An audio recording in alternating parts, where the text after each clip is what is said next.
episode of Creators Corner, we sat down with Bryce from Sangudo Stables. Not only has Bryce helped onboard hundreds of people into the Zed Run community, but just as we were going to record this episode, it was announced that he had become the first official community manager of the Hawku Marketplace. So it was really cool to get his perspective on how the game's grown, how his strategy's changed, how he's grown his stable, but also the importance of identifying exactly how you want to play the game of Zed Run, and understanding that not all horses are perfect for all people. So we chat not only about that, but some of the things that he's excited about coming up.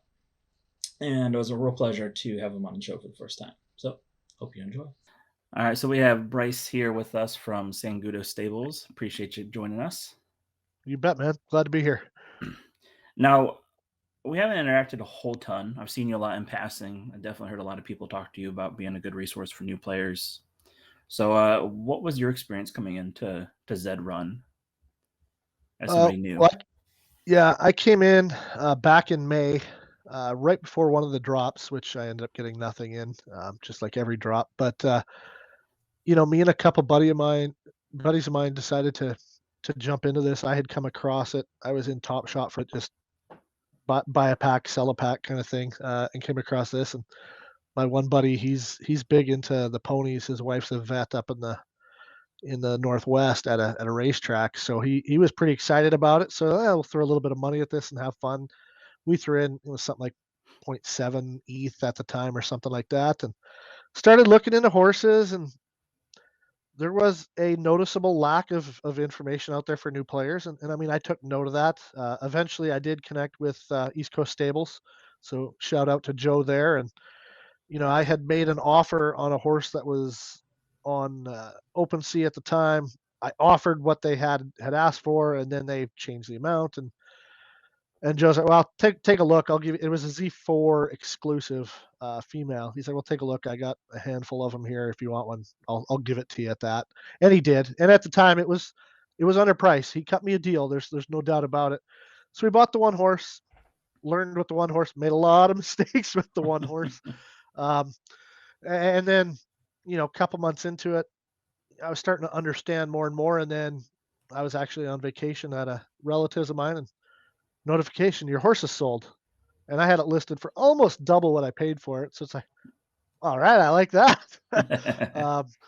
So then, I'm on holidays for 5 weeks, but every night I would log on and look for horses, and we found a couple more, and then a couple more, started breeding and found a couple more. And, we've continued to build and breed, and we sell a ton of horses. I was flipping a bunch back in the day when they were flipping like crazy, but, just getting into Zed and learning things. And I found it was really a 2-month curve before that light bulb kind of went off, and you're like, oh, okay, I start to get at least most of what's going on here now. And then I have 2 guys running with me as well in our stable, and both of them exact same thing, 2-month window.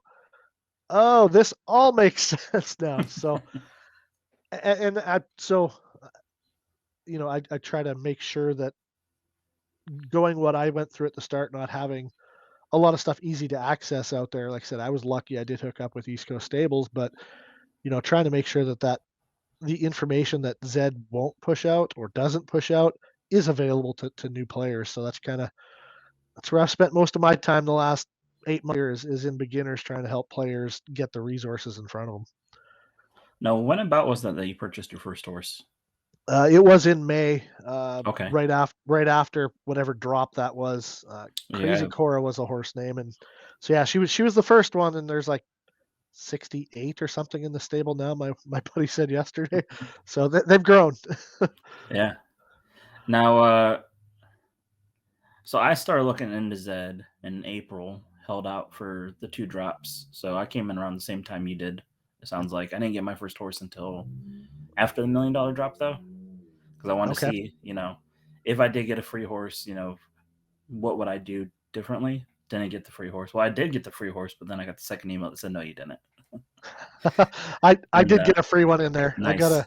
I got a Z10 booter and house for sale, and we haven't touched him. He's still sitting in the barn. I like that approach.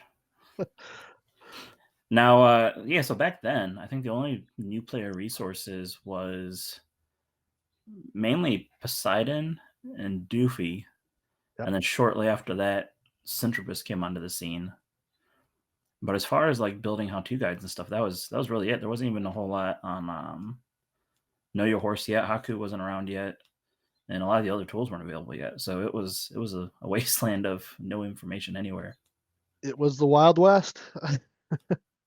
Now, what I've gone through your Discord. You do seem to attract a lot of new players there, but it's hard to corral new players. It's kind of hard to even be seen in this space just because there's so many stables. How do you go about making sure new people can find you? I mean, from a Discord perspective, I spend a lot of my time in beginner there. I do have a blast that I put up 3-4 times a day. Just here's tools that the Zed community managers can't share with you. That'll be helpful. And then there's a few other guys in there that have the same kind of mindset, helping people out, and they'll actually link them to that last time I had posted. So I do get a fair amount of new players kind of coming in, and honestly, and I'm not at all exaggerating because it's well into the thousands of players that I've helped set up in the last 8 months. If they have a buddy joining, they're referring people to me, or they're coming back with questions. So that helps, where people will search me out, and I have a canned blast that I'll send them in PM, like, okay, here's your link for this, here's your link for this, here's your link for this. So I've kind of built that niche up where people are reaching out to me, and then you see it on Twitter here. Somebody, hey, what do I need to know about Zed? And I'm grateful to those that are pinging me in that as well, and I'll try to get that same blast in front of them, getting them those resources, and referring them to the great things that are out there. Zed Chateau's beginner videos are fantastic. Um, Hawku, obviously, even before I became community manager there, like I did today. I've always pointed people there because it's such a great spot, to find out information on the horse. Know your horses, same thing. So it's just getting those resources in front of people is so critical. And then I do have that content creators guide as well, which I try to push an update every couple weeks on Twitter. For any new player that coming in, hey, follow these people on Twitter, bookmark these YouTube resources, bookmark this, and this, and just get that information out there, because there is a lot of it, but you want to have all of it so that you can find out what you want to do. And I mean, I tell new players that all the time. They're like, well, what kind of horse should I get? I have no idea. Research it. You tell me what kind of horse you want to get, and then I can give you an idea of what you're going to be looking at, or Hawku, or I have a stable doc and I tell people, look at my stable. I'm not trying to sell you a horse here. Look at my stable, understand what I'm highlighting. What's good about this horse, or I'll say what's terrible about the horse too. Understand what types of horses there is, and then you know what you want to look for, and then start looking. It's not the other way around. Yeah, and like you said, like, because I know I was looking for probably almost 3 months, looking through the market, using Know Your Horse because the only two available back then. Trying to learn as much as I could about the game, try to understand, what happened on races with some of the horses, so that way when I bought my first horse, I could understand what was happening. And yeah, it doesn't matter how much you do research unless you just have a mind for that. It plays out completely different on the track. Oh yeah, for sure. I mean, you can do all the research you want when you start getting in races there, and then you're like, well, why did it do this? And it's just such a different experience. And even understanding the data until you're racing and in it, it's a completely different. Well, and that's what my brother just hit that. 2 weeks ago was his kind of 2 month anniversary, like I said. I mean, he even said on one of our team calls that we do last night, everything kind of clicked. He's like, all these terms that you're using, things you're saying. He's like, yeah, it clicked. I understand now. He's like, and I said, yeah, it took Bob 2 weeks. It took me 2 months. It took me 2 months when I started just to understand things. It's a it's a common window. There's a learning curve, and a lot of people that I've talked to, it's kind of that same thing. You're making progress, you're understanding thing, and then that light bulb will go off, people. I promise. Yeah, now we'll touch back on Haku here in a second. For a new player, what is the first thing you think they should try to understand, or at least dip their toes into, as things they need to experience to kind of start understanding the game? The best thing that they can do is really, again, figure out how you want to play the game. Do you want to focus on breeding? Do you want to just buy the absolute best racer? Do you want to kind of do both? Are you looking to flip? Because that's going to dictate so much of what's important to you. So do the research. There's guides out there. I've got my, starting in Zed guide. There's all sorts of resources out there. Understand them, figure out how you want to play. And then you'll know what kind of horse you want. Because again, anybody come and say, "I've got a great beginner horse for you." Well, no, you don't. They don't know what they want for a beginner horse. Right. So I'm willing to spend X amount. This is how I want to play, and I and other people will tell you it's not going to happen. If you're wanting to have the best racer and make sure you're turning a profit and you've got $40, it's not going to happen. Yeah. But you could play it this way if that's all you have, or, and I've told this to many people, save up a little bit, come back with a little bit more, and set some of the filters on Hawku and look for the horse that you're looking for, and understand the huge difference in paid to free racing, because that's a monumental gap. A great free racer does not equal a good paid racer. And I have plenty of Absolutely true. examples. I have plenty of examples of those in my own stable. Yeah. And I think that's for me, that's one of the most important things that I think people need to understand. Even people who have been around for a while that aren't enjoying the game anymore, is you completely get to dictate how you play and what's important to you. Because some people will say, buy you, because the upside of getting something great is better. But then I know other people that say only buy race, so that way you have data, so that way you can run the horse and understand the horse and learn the game. Other Yep. people, take the breeding approach, spray and pray. Other people pay a premium.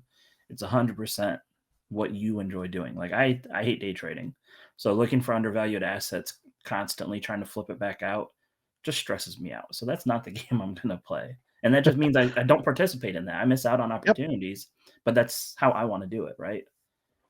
Right. And that's just it. What appeals to you? And everybody's going to have a slightly different answer to that. And that's a good thing. That's the great thing about Zed is there's no one way to play this. There's 500 different ways you can approach this and be successful. Um, you wanna you wanna have the pacer barn like Stanley did, you can do that. Mm-hmm. If you would just whatever you've got, you want to buy the absolute best runner. Hey, use the Hawku buying guide, put the filters in for paid races, and buy the best runner that you can. Understand the class system and all that sort of stuff. So there's no one way to play it, and I mean there's constant reshuffling that goes on by even the best stables. I mean Mm-hmm. they'll clean out surplus inventory to save up ETH for a certain purchase, or just to clean it out because they got another round of breeding coming on and take that next swing and a miss. So, there's if anybody's telling you, well, this is how you should play Zed, that's their own perspective, and they're not really looking at it for what do you want to do, what appeals to you, and that's the great thing about it is you can do it so many different ways. Now, we've touched on Hawku a little bit, and you've recently joined the team in an official capacity. What about it was Hawku in the beginning that kind of drew you to it over the other tools and resources that were available? I mean, I'm not slagging on any of the other tools and resources out there. The community tools out there are fantastic. For me, and I think I first approached Charlie back in November, I believe it was, and we've been talking since then. I see what Hawku's doing with their marketplace, which is now up and running, and where you can sell horses at, and I know a lot of people have. There's such a wide runway for them within the Mm. NFT space. With Zed in particular, I don't think I'm going out on a limb saying that everybody has been frustrated with OpenSea. Uh, that's a pretty safe limb to jump out on there, but Yeah.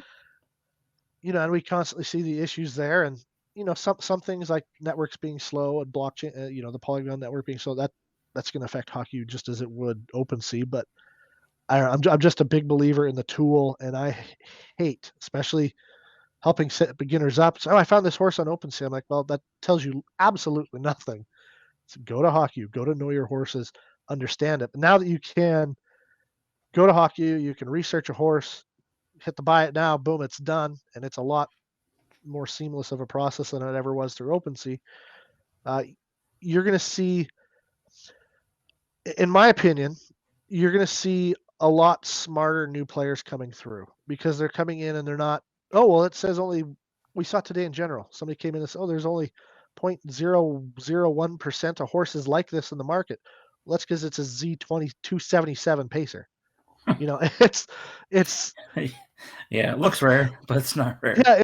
Well, that's just it, right? And again, it literally happened within an hour. In general, where somebody came in saying that about this rare horse. Well, no, that's rare for a reason.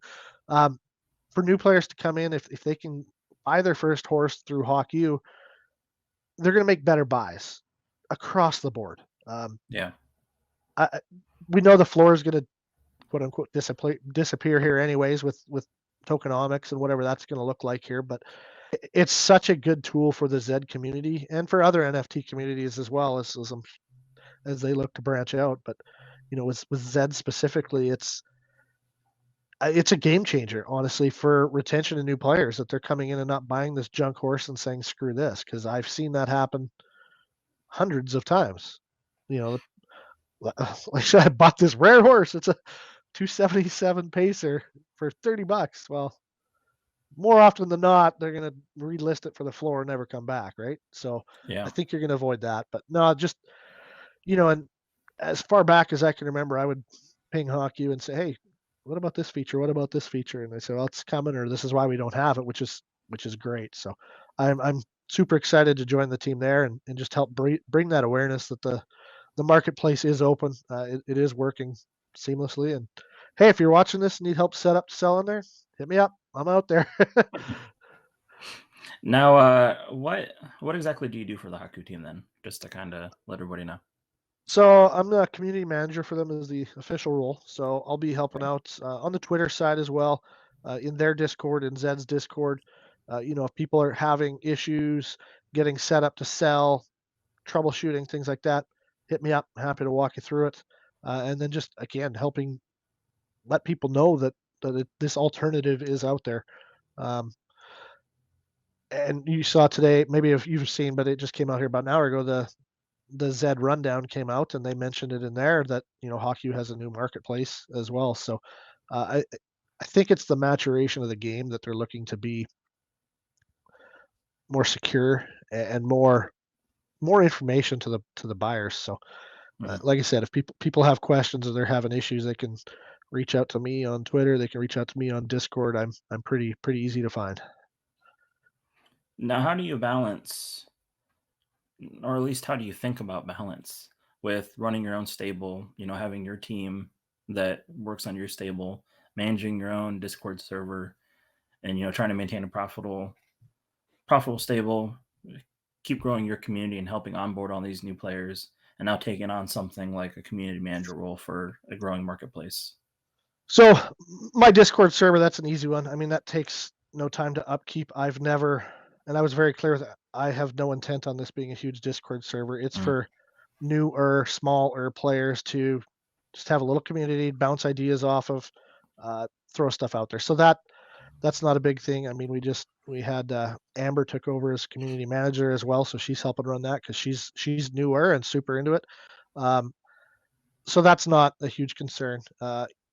As far as the relationship between my work with Hawku and me running my own stable, I have nothing to do with any of the tech stuff in Hawku, nor could I, because I do not have that ability.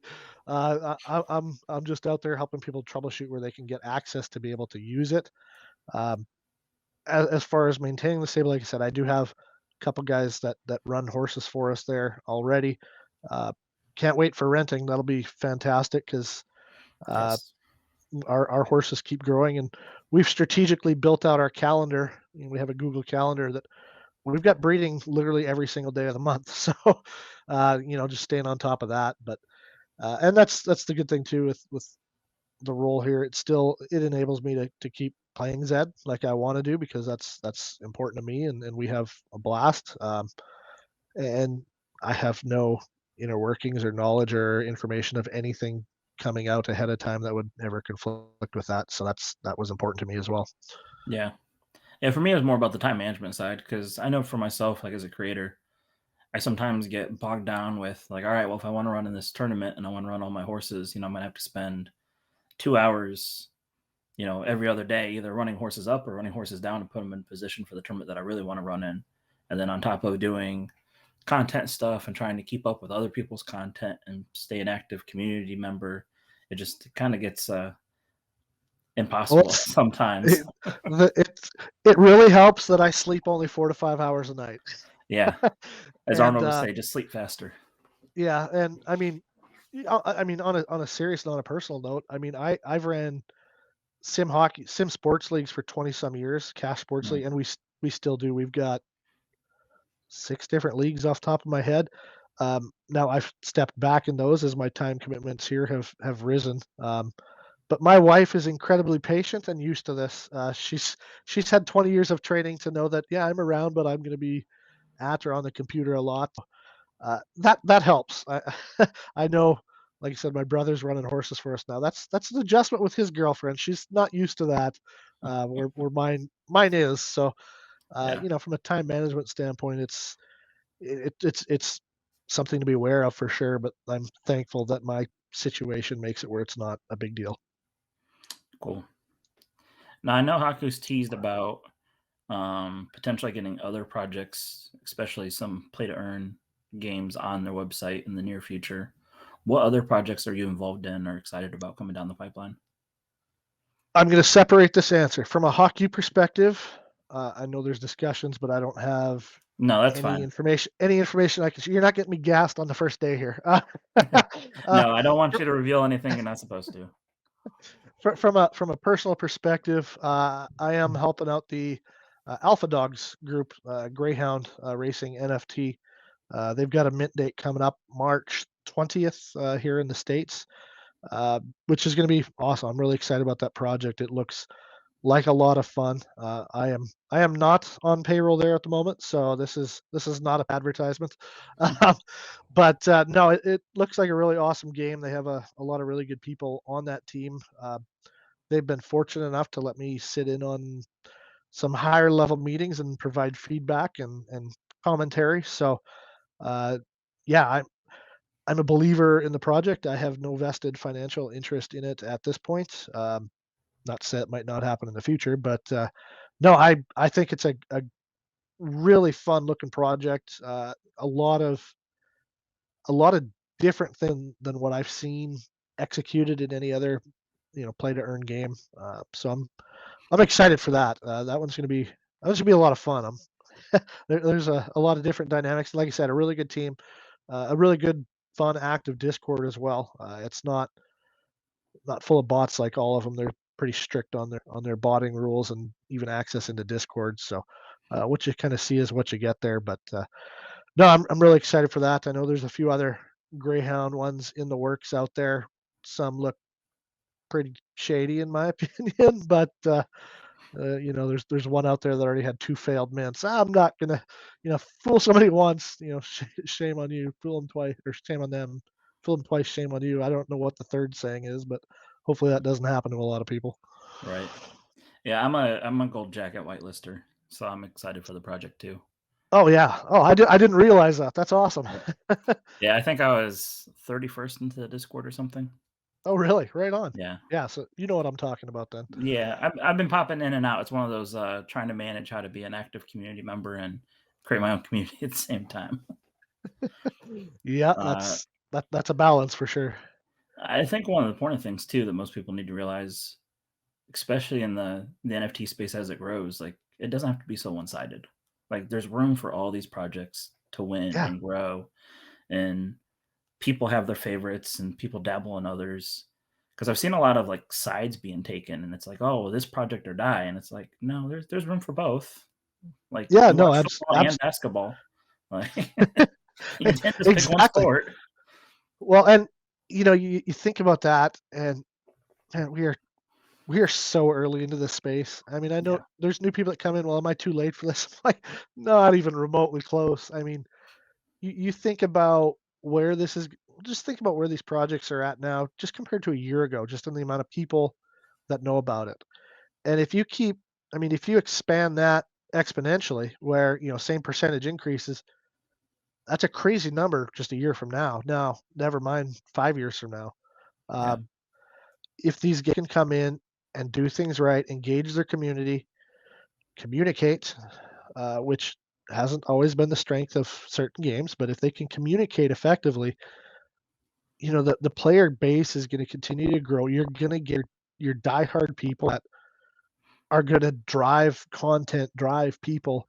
Um, and the upside in these things is tremendous. I can't even fathom where we're going to be, 3, 5 years from now. And that's where I love to hear Hunter from Archibald Stables talk as he talks about kind of the future and somebody with his background and stuff like that, and where he envisions it. It's every time I hear him talk, and he gets into it with a lot of people, but when you get him on a stream and stuff like that, and he's talking about the future of Zed, I mean, it's like, yeah, I can see that. Yeah, I can see that. Holy crap, I didn't even consider half that stuff. So, Yeah. if people haven't, I would recommend looking it up when he's on ECS's stream, because there's some fantastic insights from a absolute whale of a player.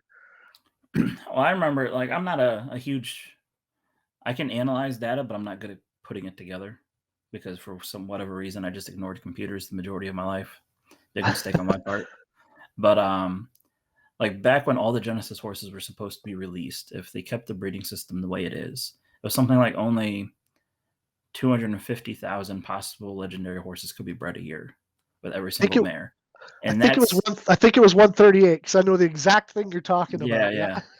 Yeah, and then Zed is keeping part of these Genesis horses now, and that would also imply that every single person bred Genesis on Genesis.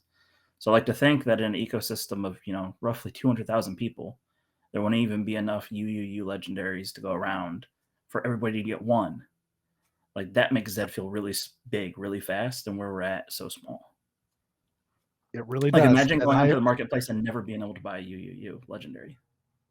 yeah, no, I've used that exact, and I have the number actually written down on a piece of paper somewhere. Yeah, Because yeah, it's crazy to think. You see some of the prices on legendaries right now, and I've gone through and bought a bunch of them for that exact reason. I mean, yeah, Genesis horses, we all believe they're just going to go crazy in value in the not too distant future and just keep going up. But legendaries are horribly underpriced right now. Like you said, if there's was the 38,000, so whatever, 19. I'm not going to do math here on yeah, stream, but yeah, that number, whatever it is, that's not going to go that far when there's 500,000 players in here, which no, it would take the smallest push from marketing from Zed. I mean, even organically, just look at how much it's grown. So there's so much opportunity for players getting in now, players that are already in that are frustrated. I mean, you've got an opportunity now to pick up some of these horses that, maybe have to sit on for 6 months, but in 2 years' time, you're not going to be able to find these things anywhere especially for anything like they're priced right now. So, yeah. that's part of the big picture too. I mean, I try to emphasize that to people, where we're at in the broad spectrum of things here is it's crazy how early it still is. Well, and that's the thing too. I think people need to realize is like we're recording this now. It's beginning of March 2022.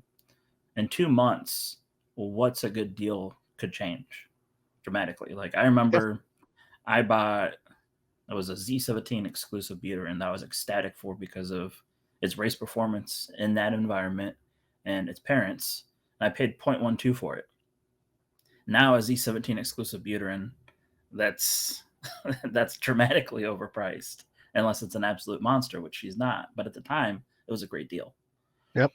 So like you have to look at the time period that you're in and kind of analyze things from there. Like a couple months ago, I said we're going to see a $1,000 floor on Nakamoto studs. We're already halfway there. Like Z1, I just looked today. The cheapest Z1 in the stud barn is $438 US. That's double the floor of what they could list it for. So like Yep. anything with Nakamoto parent potentially is a good buy because of where it's going to go. And like I think people forget too that Genesis Buterin floor was at like what 0.6, 0.8 not that long ago. When you look at a It was timeline, it was not long ago. It was at 0.6. We're talking yeah, probably August, so that's what, six yeah, months ago. like that's a lot of time in crypto. But as far as the grand scheme of things, if you're planning on being here 3 to 5 years, 6 months is nothing. Yeah, but it was also 3 months ago where it was at like 0.125. and now Hmm. it's a lot. I think it's right around 0.2. I haven't looked in a couple days, but Yeah, it it's fluctuates. it does. But I mean, it's almost doubled in 2 months. Yeah. Yeah, it's definitely a timing thing. I know I've mistimed all my Genesis purchases by I've about I've three had I've weeks. had I've had plenty of those too. Don't worry about it. Now your stable's grown pretty exponentially with a relatively small investment.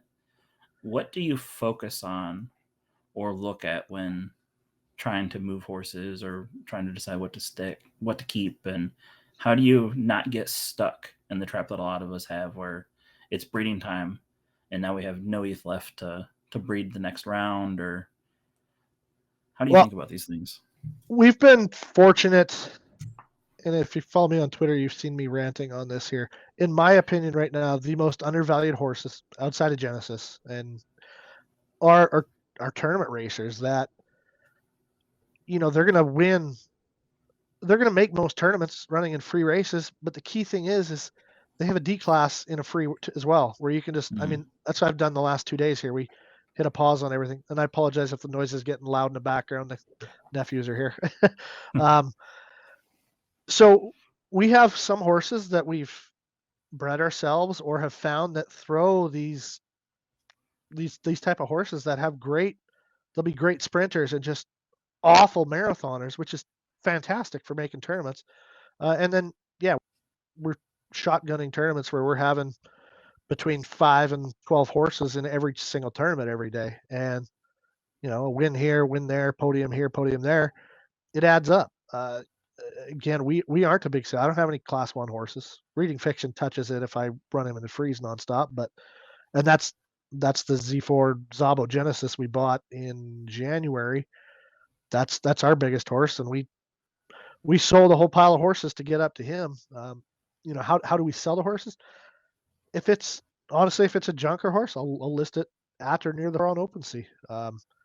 When you're breeding butyrins, there's still profit margins to be made. If you're breeding internally, saving that 56% by breeding with 2 stables, there's still small profit margins. So you keep that turning over, and that's paying for breeds. We've been fortunate to have some sales just for being out there and talking to everybody. That help fund things as well. But we've hit some timing really good. We bought a Finney Genesis that popped up at 0.385. So this horse is probably worth at least double this. I sold it within 2 weeks for 0.8. And it's a good horse. I had new people reach out and say, "Oh, we were going to buy that horse," and then I listed it back up, and a guy said, "I was looking at it earlier." He's like, you're looking for double that," and I said, "Yeah, I kind of am." He's like, "Would you move for less?" So this is the bottom I'd go, and they took it, and they've done really well with it too. So, and that's what we like to see is people doing well, and we do follow up with all of our sales. If people are asking, "Hey, it's horses struggling, what can we do?" Let's sit down and analyze. I want it to succeed. Now, kind of wrapping up with new players, since that's really where you built a lot of your reputation and stuff. What would you like to see most from the Zed team as far as helping onboard new players? So what I'm going to say contradicts what I do because that's where I've created my niche, but I don't understand how they don't have a person or 2 people or department literally set up to stay in beginner all day and set people up. Hmm. Publish documents and be able to reference third party tools, Hey, here's the Stack Max extension, which is a must have for any player in this game. Um, have somebody dedicated to do that so they're not relying on the community, myself, prospects, Zedalic, I'm sure I butchered that pronunciation, high voltage guys that are in there all the time helping players out because we see people come through there that are quote unquote helping and giving horrendous advice or just using it to, well, here, I've got this beginner horse for you. it's Yeah, it's a junker. I mean, I I don't think I've ever gone, hey, I've got a perfect horse for you for a new horse. It's like, no, because again, I you don't know what you want. So right. to me, that's the biggest thing. I mean, if they had a department dedicated to onboarding, I think that would be huge. I know that's really not in the plans are going to happen anytime soon, though, probably. So, it's on the community members to, make sure those people are getting those resources. You know, put them on Zed Chateau's videos, throw them my tag me anytime. You can tell somebody to look me up and put them through me. I'll talk to them. No problem. Happy to do that. Um, so that's my biggest answer. It's I think a little bit of a pipe dream at this point, but I think eventually they'll get there once the game is what it's going to be, which I still don't think we're even close to that, to be completely honest. Yeah, I don't either. I think it's I th- my opinion of the VHS team and what they're attempting to do is something of Universal Studios meets Microsoft, where it's going to completely change the way that technology works in our day-to-day environment, but it also harbors the possibility to create stories and characters and its own ecosystem of far off lands and everything that doesn't exist yet today that our grandkids will be talking about. Yeah, I don't pretend to have that kind of vision at all. I just I just play with what's in front of me and what I can see happening. I mean, the human park thing, zero. That Yeah, I don't know what's going does on not. there. I just play with my Yeah, horses and stay out of that one. I completely agree. I like the horse. I love the horse racing game. It's not alike. I love the horse racing. Uh, I I love the tournaments that are in place now, and I'm really excited for, like I said, a month, 2 months down the road when there's multiple tournaments running. There's, Z40 and higher tournaments. There's Buterin only. There's color coat or super coat tournaments Hmm. and things like that. And that's where we love our horses that are, you know, I've got a Z6 horse that wins every race it runs pretty much in freeze from C5 to C3. Divine Talent. It can run paids. It's a profitable paid runner. It's smashed some big horses on the one stream of metaverses in class 3. But man, I just think what that horse is going to be worth in 3 months when they're running Z30 plus tournaments. Yeah. And we bought a Z41 for 0.029, and in the last keep on winning, it went 1-1-1-1-1 in qualifying.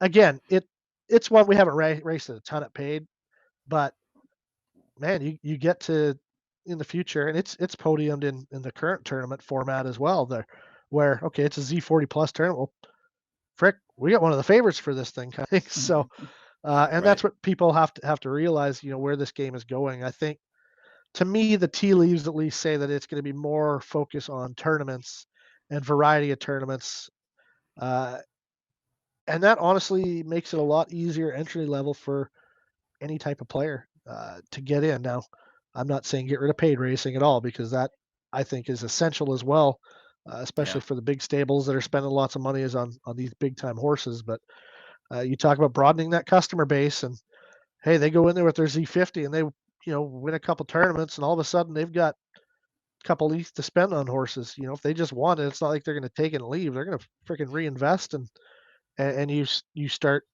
building the chain. That's what we've did. We're not a big stable. We got lots of horses, but like I said, our best horse, most expensive horse is a Z4 Genesis. We don't have any knack Genesis. We got one Zaba. I don't have any Finnies. I got 11 Buter in Genesis, but it's all part of the progression, and people can build up to whatever type of stable they want to have. No, I definitely agree with that, and it does feel like Zed's moving to event-based racing is the primary focus. How do you feel about the announcement with the C1 I tournament love coming it. out? Uh, Honestly, I I wish they would reintroduce raking into paid tournaments in the lower classes. I'm not talking a huge amount, but a little bit, and funnel Yeah. that all up into a weekly tournament for C1 horses. And again, I say this without a single horse in C1. I have one that could get there if I ran in freeze, not if I ran in pays. Um, uh, that section needs to be taken care of because it drives a lot of money and a lot of eyes into this race. People are not going to log into a stream to watch my Z36, as cool as a horse that it is, run against a Z40. They're going to log in and watch Talladega run against Artois, run against Billions, run against all those horses. Crimson Yeah. Chin, Steph Curry. So pumping the paid pools is good. That tournament we'll hopefully get a lot of those monsters up there that shouldn't be down, but they're playing the game in front of them. Can't criticize or hold that against them. I think that's a ridiculous argument personally. So I think providing the incentives, you're going to see Princess of Power get her butt on up to C5 so she can run, or C1 so she can run that tournament, and that's a Yeah. good thing. So take care of them, and then the people like myself and the lower tiers we're going to benefit from it. They're going to be out of paid racing. I think you'll see that tick up as well as a result. Is all right. I'm going into a horse and I'm not seeing 8 warning signs for my stack knack exemption. Okay, I'll be more likely to run in this with my horse that can be profitable. Yeah. Yeah, it's definitely going to shake up the ecosystem a lot. So I always look forward to any type of change. I don't necessarily always enjoy the process of learning what it means. So Completely agree. I mean, change is good. Every change they make gets us a step closer to what the end product will be, and to when they will market it, which in yeah, my opinion is it's going to go bananas when they market it. I mean, I'm talking prices tripling over 3 days type of thing. yeah, And somebody made the note the other day. It might have been Jay Moish, but they were looking at, I think it was Z3 knack floors for unraced, and the floor was like 0.48, and then there was another horse at like 0.6, and then after that it was all 0.9 and above. I mean, we're not that far away, and that extrapolates from a wave of new players coming in, and yeah, they're going to buy that one that's 0.48. Well, then all of a sudden the next highest one's 0.6, and then those couple ones are gone, and bam, you're at a 0.9 floor. It will not take a lot to get those floors up significantly once you get more players coming in here. I mean, the junker horses, I've always said they're always going to be there and they're irrelevant to the actual ecosystem, but they're not always going to be there now because they're going to be burnt. They're going to be, yeah. I think that's one thing that people completely underestimate: supply and demand when the burning mechanics introduced. yeah. So instead of buying horses at 0.008, because I think that's roughly the exclusive breeding cost within house. Instead of Yeah, buying all those, well, anything that gets relisted at that price is just going to be burnt up. So your floor is going to creep up, even on the crappiest horses, which for whatever reason, it's beyond my scope. That will attract more players as they see the floor coming up, where people are trying to jump in. We know it's not super relevant, but the other floors are. The Genesis floor is absolutely relevant. Things like that. So it won't take long. Once that buzz gets out there and pushed out there, and you got to think they're going to cash in on some of these marketing agreements with Artois and Atari and Netflix and yeah. NASCAR. I mean, I don't know if you saw my idiotic video I took last week when I was in Daytona Beach, where I went. Yep, I I went did. to. That was good. I had time at lunch. I went to the thing there and yeah, asked if I could get a look at the track because I was a NASCAR pass holder. The lady was very very polite, very very professional. She's like, no. Hey, worst thing that could have happened, Hey, best thing, they say, hey, yeah, let me call somebody.